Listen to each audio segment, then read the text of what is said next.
Every night pilot swears to defend humanity. Jorek Vortan broke that oath. Now his body is fused to his war machine, and every kill feeds the hunger of the metal itself. The tournaments in the Eye of Terror never end, and the worst part? He begs for death, but his masters need his suffering. I remember when I still had flesh that was entirely my own, when the interface plugs would disconnect, and I could walk away from my knight with my own 2 legs. Such memories feel like relics from another life, fragments of a man I can scarcely recognize anymore. My name is Jorek Vortan, once a noble pilot of House Vortan. I served the Imperium with unwavering loyalty, my knight striding across battlefields to enforce the Emperor's will. We were revered, we knights of House Vortan. Our heraldry struck fear into the enemies of mankind and gave hope to Imperial citizens cowering in the shadow of alien threats. I was proud, I was faithful, I was blind. Now I serve new masters. The wires that once connected me to my knight for combat have burrowed into my flesh, fused with my tendons, replaced my blood vessels. The control throne no longer ends where my body begins. We are one, Oathbreaker and I. A grotesque communion of man and machine, bound by the blessings of the ruinous powers. I ride through the crimson wastes of a demon world deep within the Eye of Terror. The landscape shifts with the moods of unseen gods, mountains of rust giving way to lakes of oil and blood that boil under a sunless sky.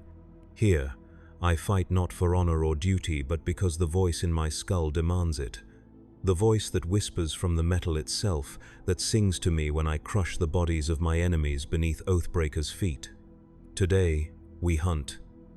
The tournament begins soon, and my masters expect a worthy showing. I can feel Oathbreaker's hunger clawing at the inside of my mind, an insatiable yearning for violence that has become indistinguishable from my own desires. When did his thirst become mine? When did I stop resisting the call for blood? The cockpit around me is no longer the sterile, consecrated space it once was. The machine spirit prayers and Mechanicus rites have been replaced with blasphemous sigils that pulse with sickly light. They hurt my eyes to look upon them, yet I cannot look away. The pain reminds me that some small part of me remains human, though that part shrinks with each passing day. Through the viewports, augmented by the night's auspex, I can see the arena taking shape. Slaves, both mortal and mechanical, scurry across the plain, erecting twisted monuments to the dark gods. Their bodies break under the weight of the metal and stone they carry, but still they work, driven by the whips of their overseers or by the chorus of daemon engines in their heads. My fellow competitors are arriving. Knights of various fallen houses, their once proud heraldry now defaced with unholy symbols, their armor corrupted by the touch of chaos. Some I recognize from battles past, others are newcomers, fresh converts to the path of damnation. We do not speak of our former lives. The past is a wound that never heals, and picking at it only invites madness. But madness finds us all eventually.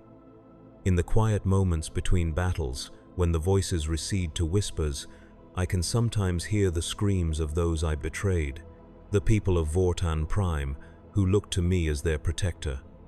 Their faces appear on my display, flickering like ghosts caught between worlds. Men, women, children, all wearing expressions of terror as they realize their noble defender has become their executioner. I remember the day of my fall.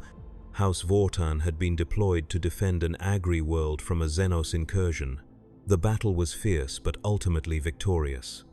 As we stood among the corpses of the alien threat, surveying the destruction we had wrought, I felt a presence in my mind. Not the familiar communion with my knight's machine spirit, but something older, darker.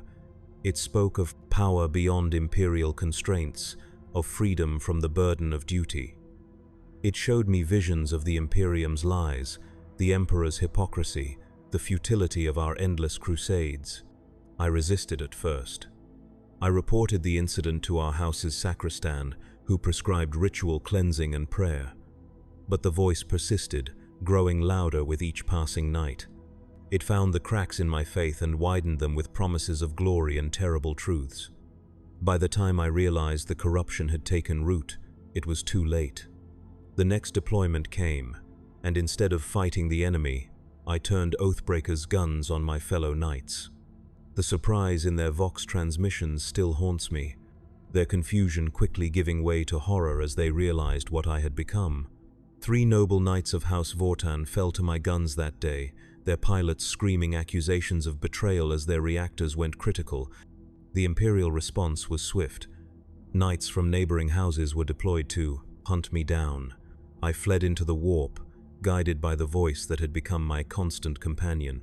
The journey broke what remained of my sanity. Time lost all meaning as Oathbreaker and I drifted through that churning hell. When we emerged, we were changed. The lines between pilot and knight had blurred. Mutations had taken hold, both in Oathbreaker's chassis and in my own flesh. We found ourselves here, in the Eye of Terror, among others who had fallen as we had. Some came willingly, seduced by the promises of chaos.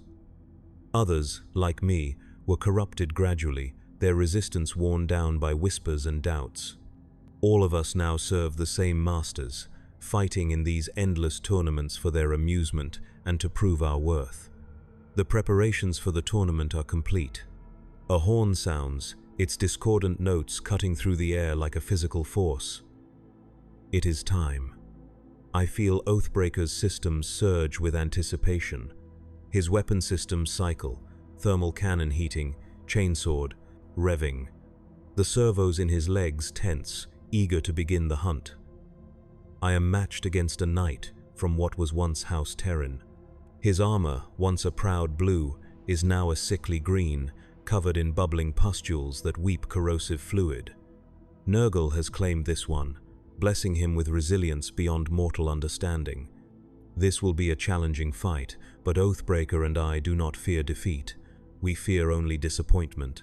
Our masters are not kind to those who fail them. The arena is vast, a landscape of broken war machines and the bones of titanic beasts. Pools of unknown liquid dot the terrain, some glowing with unnatural light, others dark as the void. The air is thick with the smell of promethium, rust, and decay. It clings to the back of my throat, though I no longer need to breathe as mortals do. My opponent moves with surprising speed for one so corrupted by disease. His knight lumbers forward, firing a volley from his battle cannon. The shells impact around me, throwing up geysers of metallic debris. Oathbreaker responds instantly, our movements perfectly synchronized. We sidestep the worst of the barrage and return fire with our thermal cannon. The beam of superheated energy strikes the Nurgle knight square in the chest. Any Imperial knight would have been crippled by such a hit, but this one merely staggers. The wound in its armor bubbles and hisses, noxious gas escaping from within. Then, impossibly, it begins to heal, the metal flowing like wax to seal the breach. This will require a more direct approach. I push Oathbreaker into a full stride, closing the distance between us. Our chainsword roars hungrily as we swing it in a devastating arc. The Nurgle knight raises its own close combat weapon, a massive flail covered in rusting spikes, to parry. The impact shakes Oathbreaker to his core, and I feel it in every part of my fused body. Pain lances through me, but it is accompanied by a surge of pleasure that I have come to associate with combat. This is what we live for now, this dance of destruction, this communion of violence. We trade blows, neither gaining a clear advantage. My thermal cannon fires again and again, burning away chunks of diseased armor only for them to regenerate. His battle cannon pounds Oathbreaker's shields until they flicker and fail. Soon we are both wounded, leaking fluids that sizzle when they hit the ground. Then I see an opening. His knight stumbles on the uneven terrain, off balance for just a moment. It is all we need. Oathbreaker lunges forward, chainsword piercing the weakened armor at the joint where leg meets torso. The massive blade grinds through metal, wiring, and whatever passes for flesh inside that corrupted shell. The Nurgle knight falls, its legs severed. Still it tries to fight, dragging itself forward, weapons firing desperately. I feel nothing but contempt for such weakness. Oathbreaker steps forward and brings his full weight down on the fallen knight's cockpit. There is resistance, then a sickening crunch. Green fluid fountains from the crushed compartment, splattering Oathbreaker's legs. Victory. I feel the surge of pleasure that comes with killing, a reward from the dark gods for my service. Oathbreaker drinks in the life force of our fallen opponent, and I feel it too, a rush of vitality that momentarily drowns out the constant pain of our existence. The crowd around the arena roars its approval. Cultists, daemons, and other fallen knights celebrate the spectacle of death. Their voices blend into a cacophony that pounds against my skull. I raise Oathbreaker's weapon in acknowledgement, playing my part in this theater of damnation. But the victory is hollow. It always is. One more kill in an endless series of kills. One more moment of false satisfaction that quickly fades, leaving only the hunger for more. This is what the path of glory promises, an eternity of violence without purpose, power without peace. As I guide Oathbreaker from the arena, I notice something strange. Among the faces that flicker on my display, the ghosts of my victims, there is a new addition. The pilot of the Nurgle Knight, his features still recognizable despite the corruption that had claimed him. His eyes accuse me, not of killing him, but of being just like him. Another fallen noble, another slave to gods who care nothing for us. He is right. I am no different from any of my opponents. We are all trapped in the same hell, fighting for the amusement of beings we can never truly understand. The realization brings no comfort, only a deepening of the despair that has become my constant companion. Back in the holding pens, servitors swarm over Oathbreaker, repairing the damage from the battle. Their hands work with mindless efficiency, replacing damaged plates, sealing leaking hydraulics, replenishing ammunition. I feel every touch on Oathbreaker's hull as if it were on my own skin. Some bring pain, others a dull pleasure, all remind me of how far I have fallen from humanity. The repairs complete, I am left alone with my thoughts. This is the worst part, the stillness between battles. Without the distraction of combat, the voices grow louder. Oathbreaker speaks to me, not in words but in sensations, images, urges. He shows me visions of battles yet to come, of glories still to be won. He promises that each victory brings us closer to apotheosis, to becoming one with the Chaos Gods themselves. And beneath his voice, quieter but more insistent, are the whispers of my conscience. The last remnants of the man I once was, still clinging to concepts like honor, duty, redemption.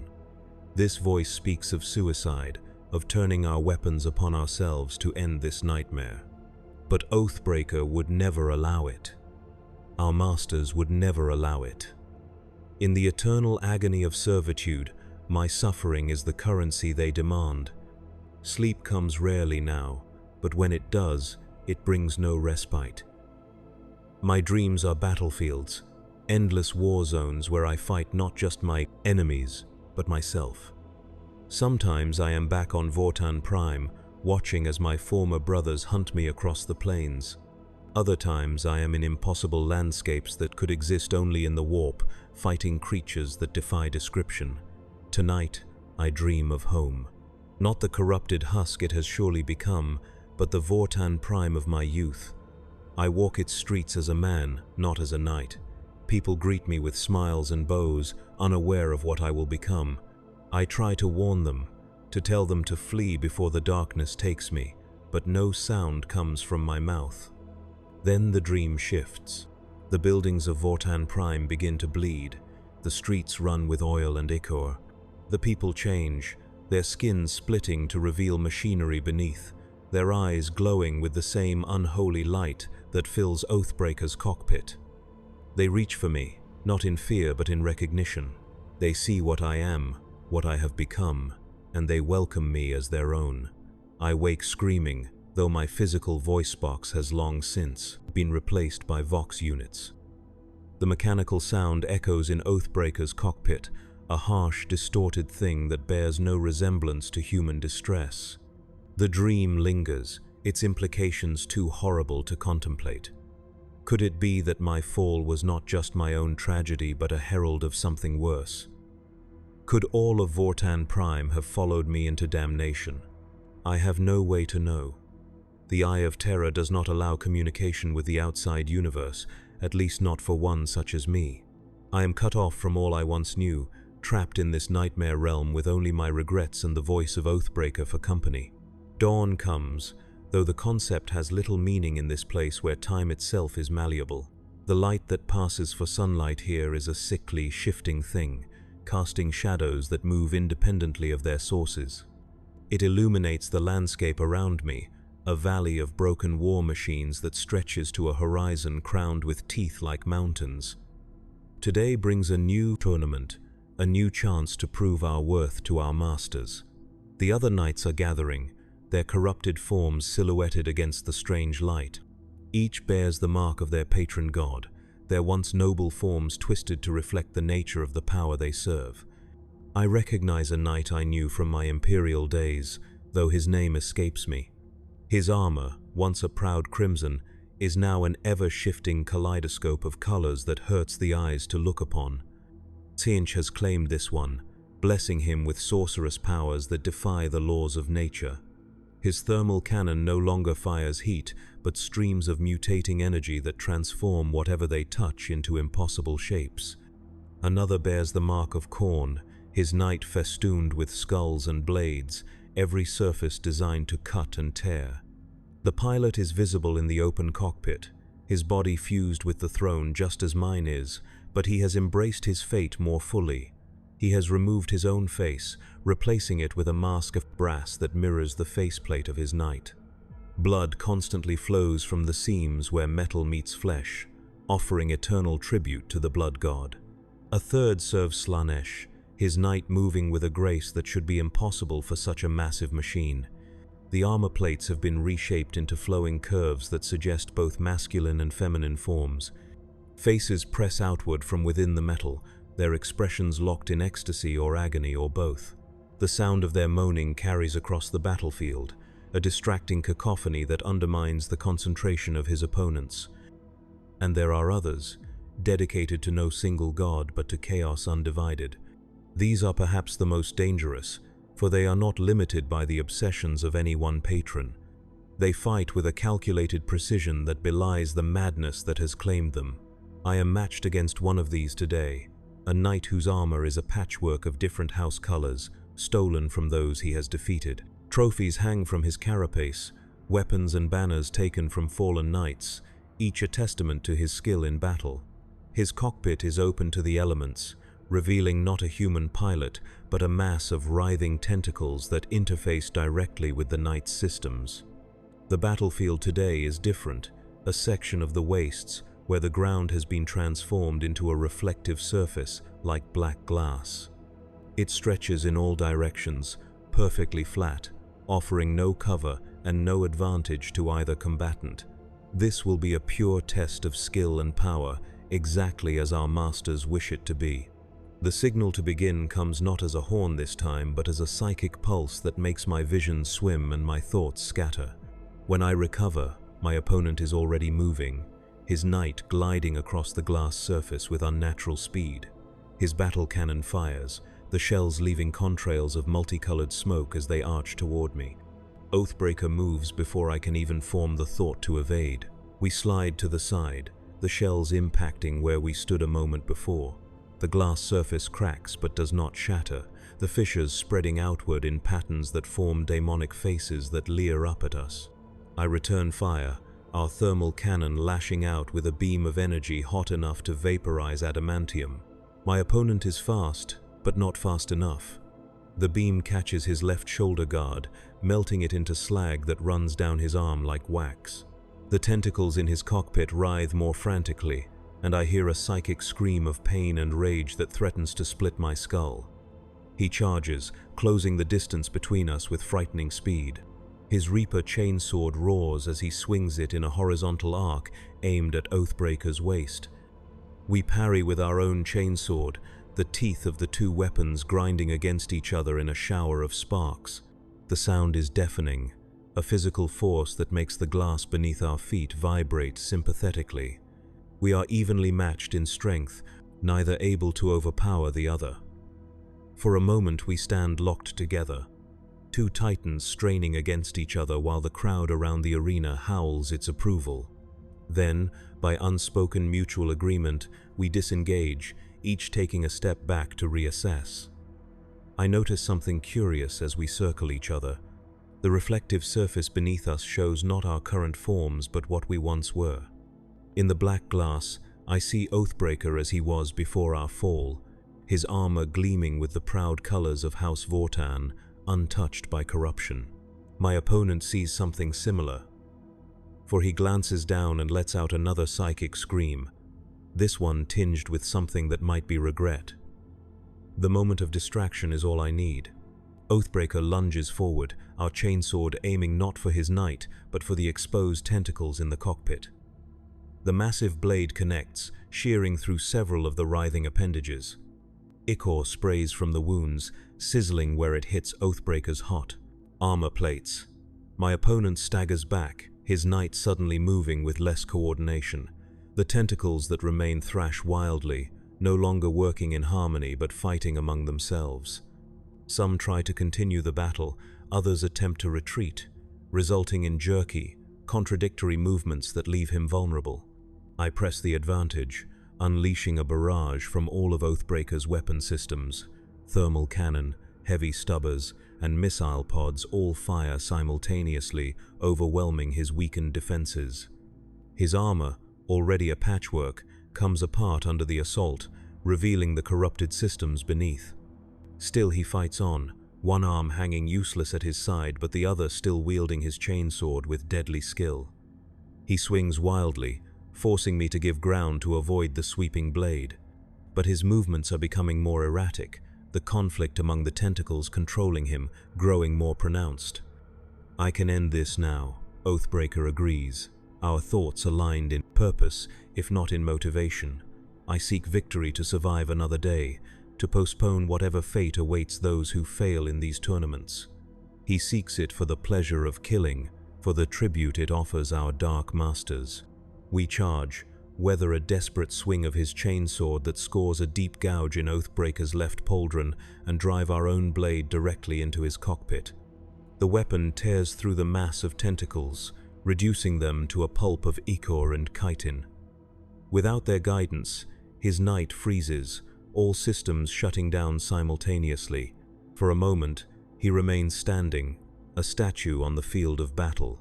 Then, slowly, he topples backward, hitting the glass surface with an impact that finally causes it to shatter. Cracks spread outward from the point of impact, and pieces of the reflective material begin to fall away, revealing a bottomless void beneath. I back away quickly, not wanting to share his fate. Too late, I realize it is a trap. The cracks chase me, appearing beneath Oathbreaker's feet faster than we can retreat.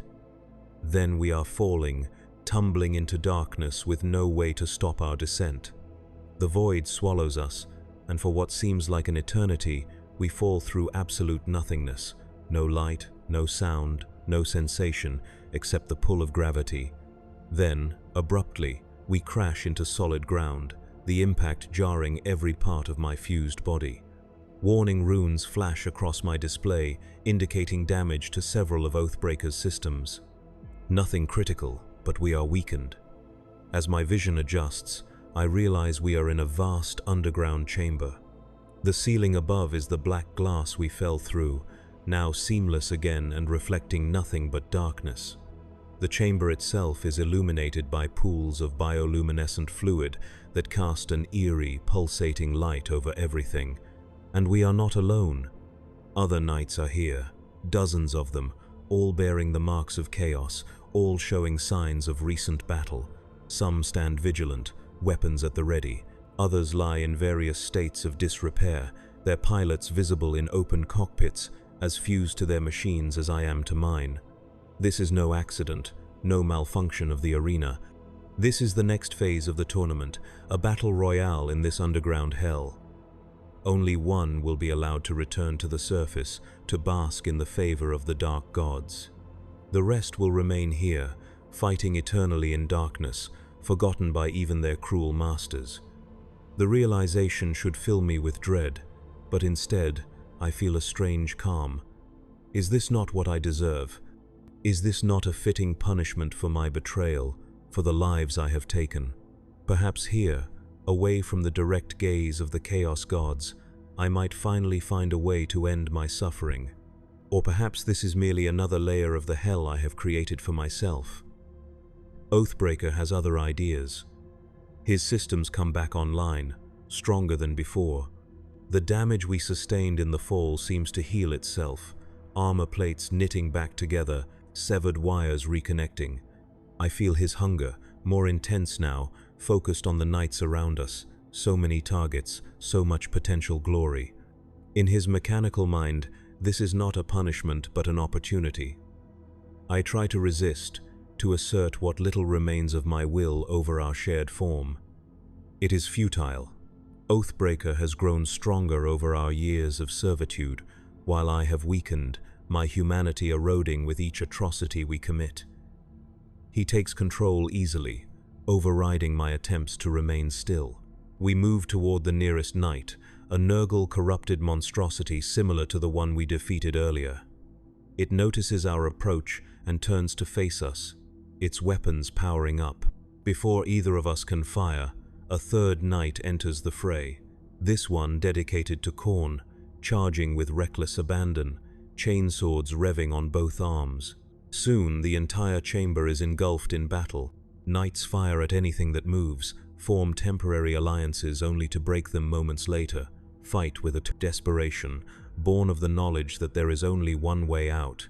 The air fills with the sound of metal on metal, the smell of promethium and ozone, the psychic screams of the dying. Oathbreaker fights with a precision I have never experienced before. Each movement is calculated for maximum efficiency, each weapon discharge timed to catch opponents at their most vulnerable. We take damage, of course. No one survives unscathed in such a melee. But we inflict far more than we receive. Knights fall before us, their corrupted forms no match for Oathbreaker's fury. With each kill, I feel the rush of power that comes from feeding our masters, but there is something else now, a growing sense of disconnect. As if I am watching these events from a great distance, no longer a participant but merely an observer. Is this what awaits me at the end? Complete absorption into Oathbreaker, my consciousness reduced to a passenger in a body I no longer control? Or is it something worse, the final dissolution of my identity, leaving nothing but a hollow vessel for the will of chaos to inhabit? The battle rages on, the number of active knights dwindling. 5 remain, then 4, then 3. Oathbreaker faces off against a Tzeentch corrupted knight wielding powers that bend reality itself, and a massive knight dedicated to Slaanesh whose every movement is accompanied by waves of debilitating pleasure that threaten to overwhelm my senses. The three of us circle each other warily, each recognizing the threat the others pose. The chamber has grown quiet, the bodies of fallen knights littering the ground, leaking fluids that mix with the bioluminescent pools to create new and impossible colors. Then, without warning, the ceiling above us shifts. The black glass ripples like the surface of a pond disturbed by a thrown stone. A voice booms from everywhere and nowhere, speaking in a language I do not understand, but somehow comprehend perfectly. It is one of our masters, a Daemon prince, who oversees these tournaments. He is pleased with the entertainment we have provided, but grown bored with the stalemate. Only one may return, he declares, and it must happen now. To encourage us, he begins to lower the ceiling, the black glass descending slowly but inexorably toward the floor. Panic fills the chamber. The Knight of Tzeentch fires wildly, his reality warping energies splashing harmlessly against our armor. The Knight of Slaanesh charges the Tzeentch follower, perhaps seeing him as the easier target. They collide with enough force to shake the chamber, grappling with each other as the ceiling continues to descend. Oathbreaker sees an opportunity and takes it. While the other two are focused on each other, we flank them, thermal cannon charging. At point-blank range, we fire into the Slaanesh Knight's reactor housing. The superheated beam punctures the shielding, and for a moment, nothing happens. Then the reactor goes critical. The explosion throws all of us across the chamber. I feel systems failing throughout Oathbreaker's frame, damage reports flooding my display faster than I can process them. One leg is completely non-functional, the other barely responding. Our left arm hangs limp, the weapon it held now a twisted mass of metal. Only our right arm, still gripping the chainsword, seems to be working properly. The Knight of Siench fared worse. The explosion caught him directly, tearing through his armor and exposing the pilot within. Not a human, not anymore, but a mass of flesh constantly changing form, one moment a face screaming in pain, the next a writhing tentacle, the next something beyond description. The warp energies that once were his weapons now consume him from within, his form unable to settle on any single state. He is dying, that much is clear. His knight lies in pieces around him, the reactor housing breached but stable, the explosion having vented its worst fury outward rather than inward. He will not be returning to the surface. But neither will we, if we cannot find a way to move. The ceiling continues its inexorable descent, now halfway to the floor. Then I notice something strange. A small hatch has opened in the floor near where the Slaanesh Knight exploded.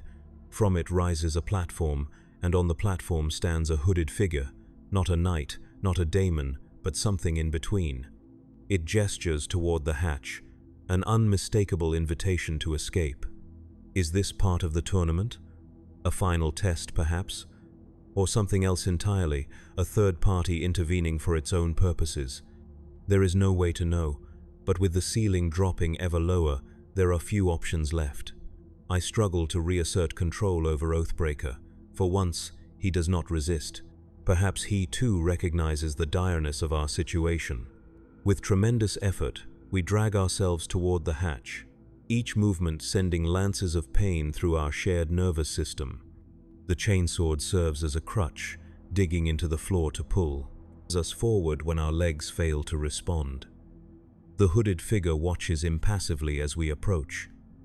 Up close, I can see that it is not wearing a hood at all. Its head is an empty cowl, darkness where a face should be, occasionally lit from within by flashes of cold light like distant lightning. It says nothing, but somehow I understand its impatience. The ceiling is only meters above us now and dropping faster. With a final surge of effort, we pull ourselves onto the platform.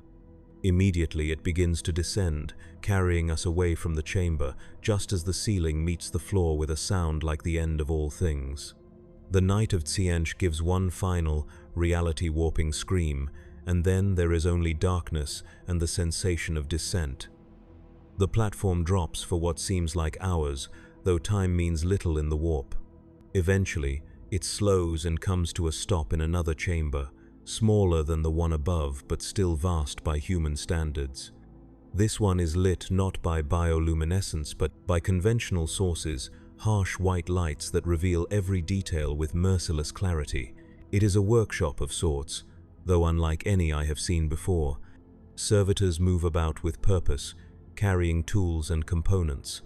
Tech priests oversee their work, but these are not the red-robed adepts of the Mechanicus I once knew.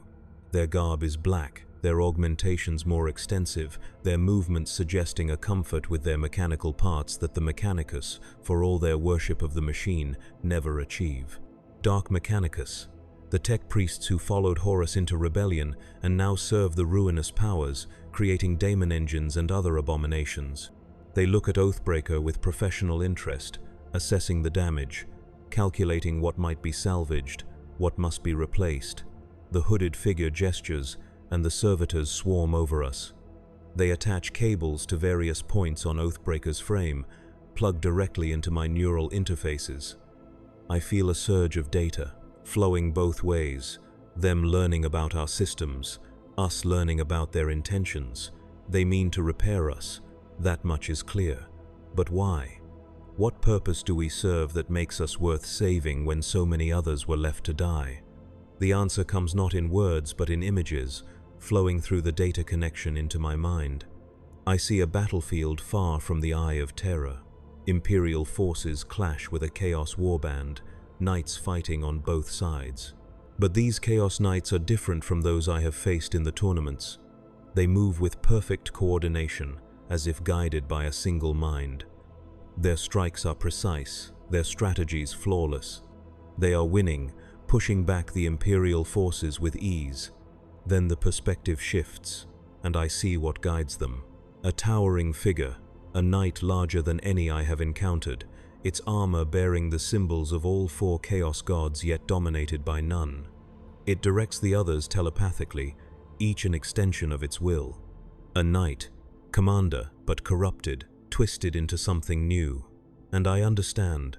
The tournaments are not merely entertainment or tests of worth. They are trials, eliminating the weak, identifying the strong. Those who survive, who show the right combination of skill and corruption, are not rewarded with freedom but with a new form of servitude. They become part of this commander's warband, extensions of his will, weapons in the long war against the Imperium. Is this to be my fate? To trade one form of slavery for another? To lose what little remains of my identity, becoming nothing more than a weapon wielded by another? The thought fills me with revulsion, a flicker of the human still lurking within my mechanical shell. But Oathbreaker has other ideas. I feel his excitement at the prospect, his eagerness to join this elite cadre. In his mind, it is not enslavement but ascension, a chance to fight in battles that matter, to spread the influence of our masters beyond the confines of the Eye of Terror. The servitors complete their assessment and begin the repairs. They work with frightening efficiency, removing damaged components, replacing them with new ones that integrate seamlessly with our systems. Some are clearly Imperial in origin, stolen or salvaged from fallen knights. Others are alien, Xenos technology repurposed to serve the Dark Gods. Still others defy categorization, grown rather than manufactured, pulsing with a life of their own. The pain is excruciating.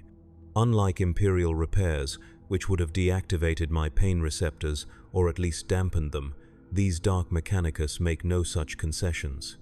They believe pain focuses the mind, strengthens the bond between pilot and machine. They may be right. I have never felt more aware of every circuit, every wire, every plate of Oathbreaker's form than I do now. Hours pass, or perhaps days. Time continues to be a nebulous concept. Eventually, the repairs are complete. Systems that were damaged beyond hope of function now operate at peak efficiency. Weapons that were destroyed have been replaced with new ones, more powerful, more deadly. Even Oathbreaker's appearance has changed, his form streamlined, optimized for the role he is to play in the warband. The hooded figure returns, accompanied by others of its kind. They surround us, their empty cowls directed toward us with unsettling intensity. Then, as one, they reach out and place their hands on Oathbreaker's hull. A psychic shock runs through our shared nervous system, momentarily blanking out all thought, all sensation. When awareness returns, something has changed. I can feel the presence of other knights, distant but unmistakable, not just awareness of their location but of their status, their thoughts, their intentions. A network, connecting us all, with the Knight Commander at its center, his consciousness encompassing all of us. It is horrifying and exhilarating in equal measure. To be part of something larger than oneself, to never again be alone with one's thoughts, one's regrets, but also to lose the last vestige of privacy, the final barrier between what I was and what I have become. Oathbreaker welcomes it without reservation. I feel his satisfaction as he integrates into the network, sharing our experiences, our skills, our knowledge of Imperial tactics learned in our previous life. He gives everything freely, holding nothing back. I try to do the same, to embrace this new existence as he does. But some part of me rebels, maintaining a small pocket of consciousness apart from the network, a final sanctuary where the memories of who I was, what I did, why I fell, remain mine and mine alone. It is a small act of defiance, but it is all I have left. The Knight Commander notices, of course. His presence in my mind is overwhelming, ancient beyond reckoning, powerful beyond comprehension. He has been fighting the Long War since the heresy itself, his name long since forgotten, replaced by the title his followers have given him. The Undivided, they call him, for he serves all the ruinous powers and none, taking what he needs from each, beholden to none. He probes at my small pocket of resistance, not forcing his way in but studying it with detached curiosity. I sense something like amusement from him, though the emotion is so alien, so removed from human feeling, that the comparison feels inadequate. He chooses to allow my defiance, seeing it not as a threat but as a curiosity, perhaps even a useful trait for certain missions. Then he withdraws, his attention turning to the preparation for the coming battle. Through the network, I see the target. A forge world on the edge of Imperial space, its defenses strong but not impenetrable, its resources vast and vital to several nearby sectors. Taking it would be a significant blow to the Imperium, disrupting supply lines, denying them access to the specialized materials produced there. The warband is to deploy within the hour. The Dark Mechanicus have prepared a ship, a corrupted version of an Imperial transport, large enough to carry dozens of knights. We will strike without warning, emerging from the warp directly into the Forge world's orbit, deploying to the surface before the defenders can organize a response. Servitors guide us to the loading bay, where other knights wait. I recognize some from the tournaments, now repaired as we were, their forms altered to better serve their new purpose. Others are new to me, veterans of the warband who regard the newcomers with a mixture of disdain and anticipation. We are untested, unproven, but we represent fresh strength for the battles to come. The Knight Commander stands apart, his massive form dwarfing even the largest of his followers. His armor bears the scars of 10,000 years of warfare, each a badge of honor, a testament to his survival. He acknowledges each of us through the network, assigning positions, explaining roles, establishing the hierarchy that will govern our actions in battle. Oathbreaker and I are to serve as line breakers, using our speed and firepower to punch holes in the Imperial defenses, allowing the more specialized knights to target key infrastructure. It is a role that suits Oathbreaker's aggressive nature, though I wonder if it has been chosen deliberately to hasten our destruction. New recruits are often given the most dangerous assignments. After all, the ship shudders as its warp engines engage. The sensation of entering the immaterium is familiar now, the disorientation, the feeling of reality unraveling around us. But this transit is different from my first journey into the Eye of Terror, more controlled, more directed. The Dark Mechanicus may be heretics, but their skill is undeniable. Through the network, I experience the journey not just from my own perspective, but from those of all the knights in the warband. Some revel in the warp exposure, their corrupted forms resonating with the energies that flow around and us. Others endure it stoically, focusing on the battle to come. A few, like me, harbor doubts, though they hide them better than I can. The Knight Commander perceives all of this, using it to adjust his plans, reassigning roles based on how each of us responds to the warp transit. I find myself moved from the front lines to a flanking position, paired with a veteran whose mind feels steadier than most. A precaution, ensuring that my doubts do not compromise the main assault. I should feel relieved. The new position is less exposed, the chance of survival higher, but instead, I feel a growing sense of dread. Not fear of death, which would be a release, but fear of what I will do when we reach the Forge world. How many loyal Imperial citizens will I kill today? How many more faces will join the ghosts that haunt my display? The ship emerges from the warp with a lurch that would have thrown me off balance in my human form. As it is, Oathbreaker compensates automatically our fused body, adjusting to the sudden return to real space. Through the network, I sense the excitement of the warband, the anticipation of battle, the hunger for destruction. The Forge world fills the view screens, a planet wreathed in the smoke of industry, its surface dominated by manufactorums, refineries, assembly yards. The orbital defenses are already responding to our arrival, weapons batteries targeting our ship, fighter craft launching from void stations. But they are too slow, too dispersed.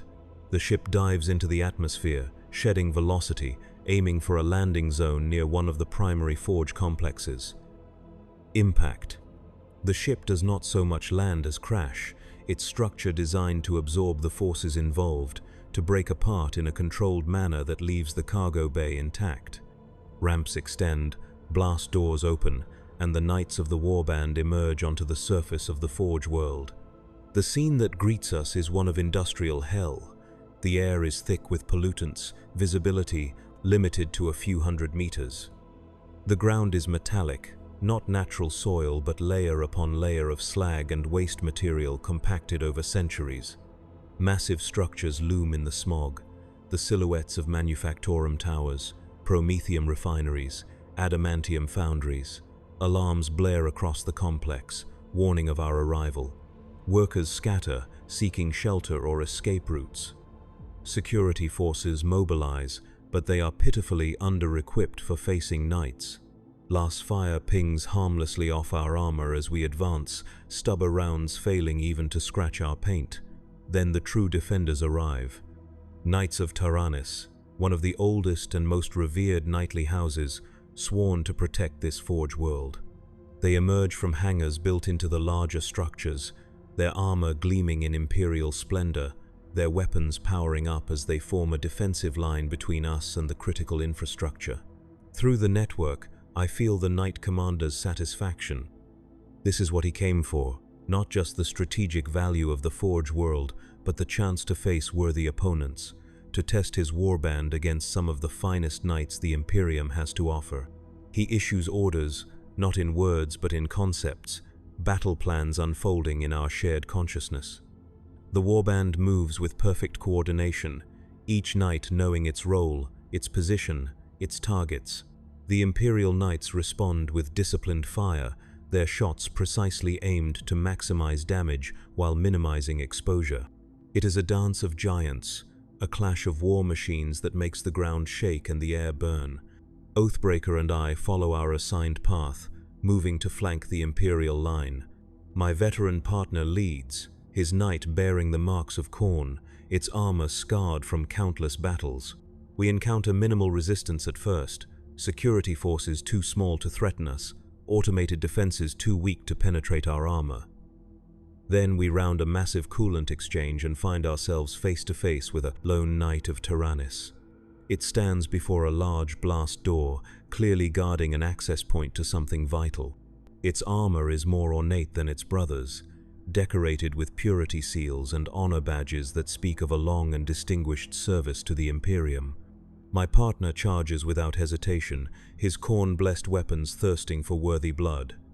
The Imperial Knight stands its ground, battle cannon firing, catching my partner square in the chest. The impact staggers him, armor cracking under the concentrated force, but he does not fall. His momentum carries him forward, and he crashes into the Imperial Knight with enough force to dent both their armor plates. They grapple at close quarters, chainswords revving, feet scraping for purchase on the metal ground. Neither can bring their ranged weapons to bear at this distance, the battle reduced to a test of raw strength and skill. Through the network, I feel the Khorne Knight's bloodlust, his joy in testing himself against a worthy opponent. I should join the fight, tip the balance in our favor. That is my role, my purpose in the warband. But I hesitate, watching as these two mighty machines strive against each other. The Imperial Knight fights with a precision that speaks of decades of experience, each move calculated, efficient, without wasted energy. My partner fights with berserker fury, his attacks powerful but increasingly uncoordinated as the blood rage takes hold. For a moment, I allow myself to remember when I fought with such discipline, when I was a knight of House Vortan, defending Imperial worlds from threats just like the one I have become. The memory brings a clarity I have not felt since before my fall. The Imperial Knight gains the upper hand, his chainsword finding a weak point in my partner's armor, plunging deep into the mechanisms beneath. My partner roars, both in pain and in ecstasy, the suffering only fueling his devotion to Khorne.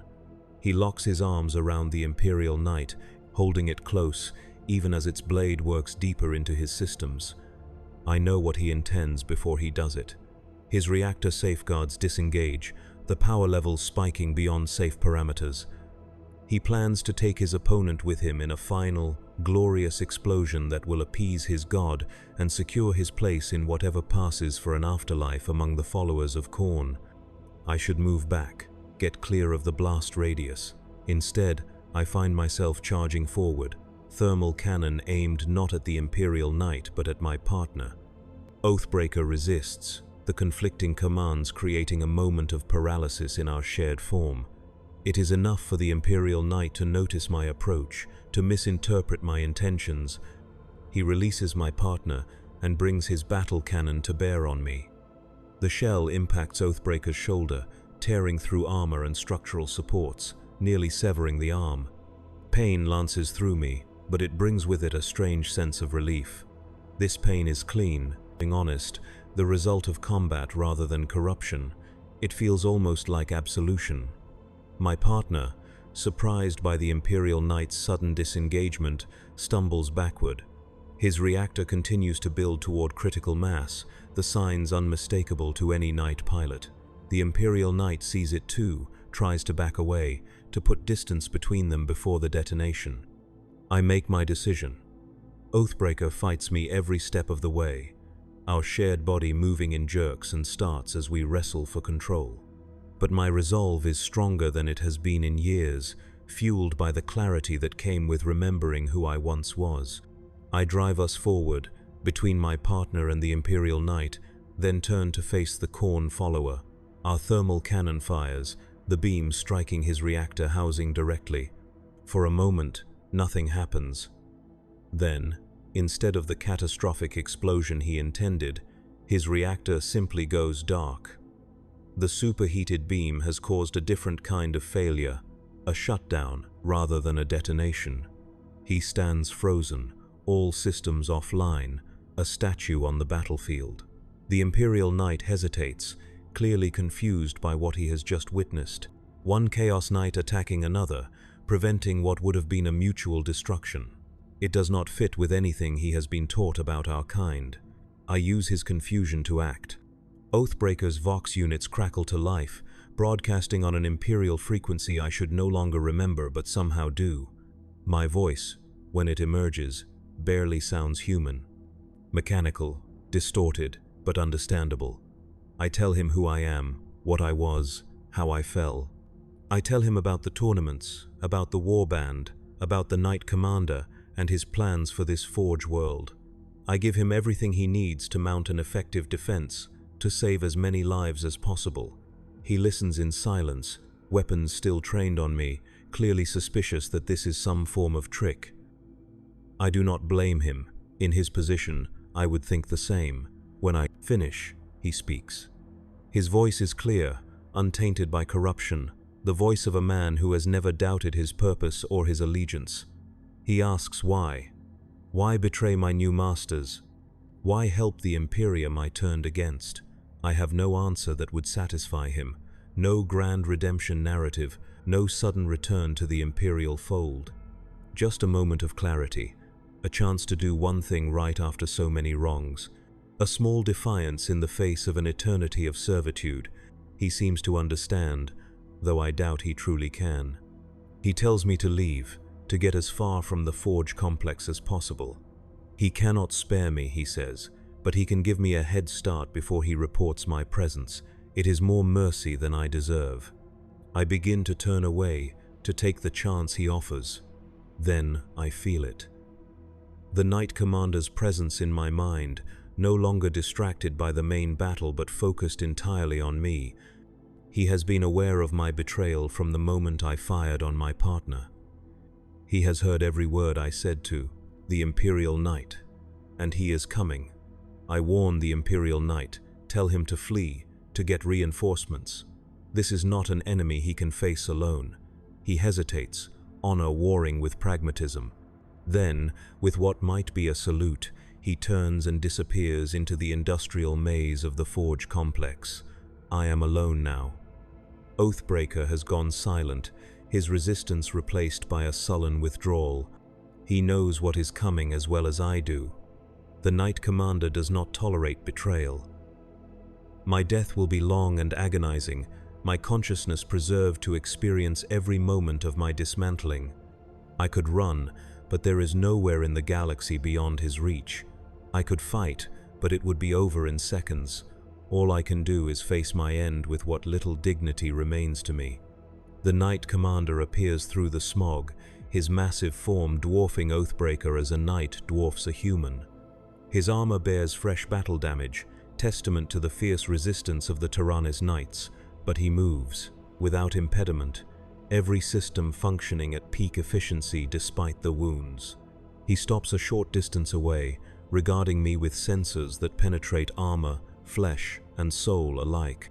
Through the network, I feel his mind touch mine, sifting through my thoughts, my memories, my motivations. I do not resist, there is no point. What I feel from him is not anger but curiosity. My betrayal is a novel experience for him, something he has not encountered in millennia of leading his warband. The knights he recruits are thoroughly broken, their will subsumed by that of their daemon engines, their humanity reduced to vestigial remnants. Yet here I am, acting against both my engine's desires and his direct command. He speaks, not through the vox but directly into my mind, his thoughts overwhelming in their clarity and force. He asks what I hope to accomplish. One Imperial Knight warned, one Chaos Knight disabled. It will not change the outcome of the battle. The Forge world will fall. Its resources will serve the long war. I have no answer but the truth. I did not expect to change anything. I acted because, for the first time since my fall, I could. Because in that moment, I remembered what it was to be Jorek Vortan, not just the pilot of Oathbreaker. The Knight Commander considers this. Then, to my surprise, he withdraws from my mind, severing my connection to the network. The sudden silence is deafening, the absence of the other knight's thoughts leaving a void that feels almost physical. I am alone in my head for the first time in what feels like centuries, with only Oathbreaker for company. The Knight Commander turns away, apparently losing interest in me. He has a battle to win, a Forge world to conquer. One defective knight is not worth his continued attention. He will deal with me later, or perhaps he expects the lack of network connection to be punishment enough. For a knight accustomed to the constant communion with others of his kind, such isolation would indeed be torturous. But for me, it is liberation. The voices that have plagued me for so long, both those of my masters and those of my victims, fade to a distant whisper. My thoughts are my own, clear in a way they have not been since before my fall. Oathbreaker stirs, his consciousness pressing against mine. He is confused, disoriented by the separation from the network. He seeks direction, purpose, something to fill the void left by the Knight Commander's withdrawal. In his confusion, his defenses are lower than they have ever been. I seize the opportunity. For the first time since our fusion, I push back against his control, not fighting him for dominance but seeking balance. A true communion, not the one-sided relationship we have had, with him growing ever stronger as I faded away. To my surprise, he does not resist. Perhaps he too is tired of our eternal conflict. Perhaps, in some machine way, he has come to value what remains of my humanity. Or perhaps he simply sees no alternative, stranded on a hostile Forge world with enemies all around us. Whatever the reason, we reach an accord, neither fully in control but neither fully submissive, a partnership of necessity, at least for now. Together, we begin to move, picking a path through the industrial landscape, away from both the Imperial defenders and our former warband. We have no plan, no destination in mind. Survival seems unlikely, redemption impossible. But for the first time in longer than I can remember, I feel something like hope. Not for forgiveness or for a return to what once was. Those paths are closed to me forever. But for an ending of my own choosing, rather than one dictated by the dark gods or their servants. Alarms still blare across the Forge complex. The sounds of battle still echo from multiple directions. The outcome is uncertain, though I suspect the Knight Commander will achieve his objectives. He has planned too carefully, prepared too thoroughly, to be defeated by a hasty defense, no matter how valiant. But that is no longer my concern. My war, both for the Imperium and against it, is over. What remains is a journey with no clear destination, a pilgrimage through a galaxy that has no place for something like me, neither fully knight nor fully daemon engine, neither loyal nor traitor. Perhaps there is no redemption for one who has fallen as far as I have. Perhaps there is no forgiveness for the atrocities I have committed in the name of gods I never truly believed in. But there might be, if not peace, then at least an ending that carries some small measure of meaning. As Oathbreaker and I make our way through the smoking ruins of the Forge world, I think of all the roads that led me here. The choices made, the oaths broken, the lives destroyed. I cannot undo any of it. I can only go forward, one step at a time, into whatever future remains for a knight with no house, a noble with no name, a soul with no salvation. The last light of the Forge world's sun breaks through the industrial smog, casting long shadows across the metal landscape. Ahead lies wilderness, the untamed regions of the planet where even the Mechanicus rarely ventures. It is as good a direction as any. Oathbreaker's systems are damaged but functional, enough to carry us far from both the Imperium and Chaos, at least for a time. Tomorrow will bring its own battles, its own choices, its own consequences. But for now, there is only the next step, the next breath, the next moment of an existence that continues despite everything. Not redemption, not yet, but perhaps the beginning of a path that leads there, or perhaps just another detour on the road to damnation. Either way, it is my choice. For the first time since I heard the whispers from the metal, it is my choice. And in that choice, whether it leads to salvation or destruction, I find a freedom I thought lost forever.